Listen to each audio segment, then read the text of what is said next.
Видеону могу кулак жөнүндө тартайын деп аткам. Мындай кылып эле казык жасап койдуң, таар жасадың. Примерно 50 сантиметрдай кылып мына казык жасап туруп кагып койдуң мындайынан. Болду. Суу келгенде өзүн өзү тартып, бияка бура берет экен да. Таар чыга электе кулак байлап кулагыңды жырып кетип кашайтчу эле. Кийин таар чыгып, ой, жете эле күрөк салат экенбиз рас деп сүйүнүп аттык эле мына азыр.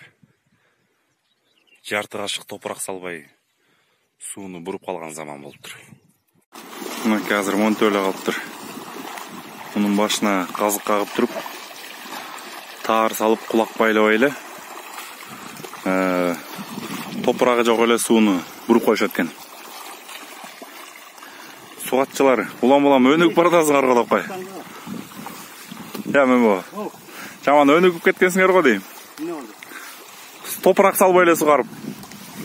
Казык бар. Казык ошо казык неметип, таар неметип кулак байлабай эле.